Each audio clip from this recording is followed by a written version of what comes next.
এটা দুটা কথা নহয়, গোটেই বছৰটোতে মই বিভিন্ন সময়ত মোৰ মনৰ ভাৱ প্ৰকাশ কৰি আহিছোঁ, কেনেকৈ মই অশান্তি অনুভৱ কৰি আহিছোঁ, কেনেকৈ দেখিছোঁ যে বাৰে বাৰে আমাৰ বিশেষকৈ অসমীয়া মানুহৰ, অসমীয়া ভাষাৰ, অসমীয়া সংস্কৃতিৰ কেনেকৈ তাৰ অৱনতি ঘটোৱা হৈছে। বিশেষকৈ আমাৰ ভাষাটোৰ ক্ষেত্ৰত মই দেখিছোঁ যে ভাষাই জাতিৰ পৰিচয়, তাৰ বাহিৰে অন্য কোনো পৰিচয় প্ৰথম পৰিচয় হ'ব নোৱাৰে।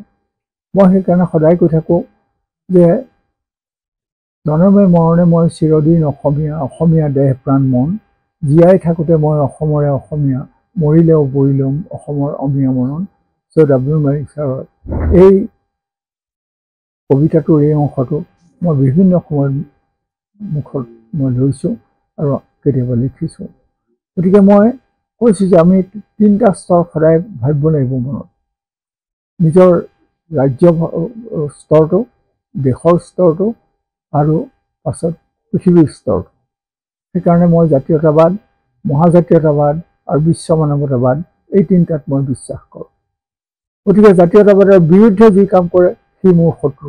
আৰু যেতিয়া মই দেখোঁ যে মহাজাতীয়তাবাদ অৰ্থাৎ ভাৰতীয় জাতীয়তাবাদ সেইটোৰ বিপক্ষে যি ক্ৰিয়া কৰে, কাম কৰে, সি আমাৰ সমগ্ৰ দেশখনৰ শত্ৰু।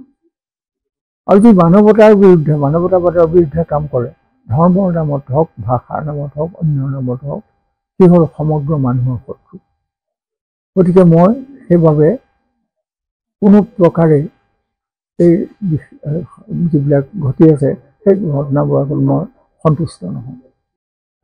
এটা দুটা কথা নহয়, গোটেই বছৰটোতে মই বিভিন্ন সময়ত মোৰ মনৰ ভাৱ প্ৰকাশ কৰি আহিছোঁ, কেনেকৈ মই অশান্তি অনুভৱ কৰি আহিছোঁ, কেনেকৈ দেখিছোঁ যে বাৰে বাৰে আমাৰ বিশেষকৈ অসমীয়া মানুহৰ, অসমীয়া ভাষাৰ, অসমীয়া সংস্কৃতিৰ কেনেকৈ তাৰ অৱনতি ঘটোৱা হৈছে।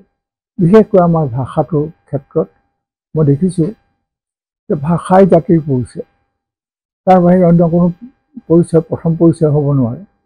মই সেইকাৰণে সদায় কৈ থাকোঁ যে জনমে মৰণে মই চিৰদিন অসমীয়া, অসমীয়া দেহ প্ৰাণ মন, জীয়াই থাকোঁতে মই অসমৰে অসমীয়া, মৰিলেও বৰিলম অসমৰ অমীয়া মনন। W. মাণিক ছাৰৰ এই কবিতাটোৰ এই অংশটো মই বিভিন্ন সময়ত মুখত মই লৈছোঁ আৰু কেতিয়াবা লিখিছোঁ।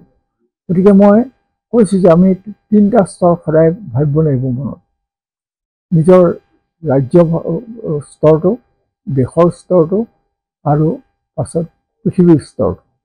সেইকাৰণে মই জাতীয়তাবাদ, মহাজাতীয়তাবাদ আৰু বিশ্ব মানৱতাবাদ এই তিনিটাত মই বিশ্বাস কৰোঁ। গতিকে জাতীয়তাবাদৰ বিৰুদ্ধে যি কাম কৰে সি মোৰ শত্ৰু। আৰু যেতিয়া মই দেখোঁ যে মহাজাতীয়তাবাদ অৰ্থাৎ ভাৰতীয় জাতীয়তাবাদ সেইটোৰ বিপক্ষে যি ক্ৰিয়া কৰে, কাম কৰে, সি আমাৰ সমগ্ৰ দেশখনৰ শত্ৰু। আৰু যি মানৱতাবাদৰ বিৰুদ্ধে কাম কৰে, ধৰ্মৰ নামত হওক, ভাষাৰ নামত হওক, অন্য নামত হওক, সি হ'ল সমগ্ৰ মানুহৰ শত্ৰু। গতিকে মই সেইবাবে কোনো প্ৰকাৰে এই যিবিলাক ঘটি আছে সেই ঘটনাবোৰত মই সন্তুষ্ট নহয়। যিকোনো খবৰৰ বাবে যোগাযোগ কৰক 7099017330 লগতে 7099017110 নম্বৰত।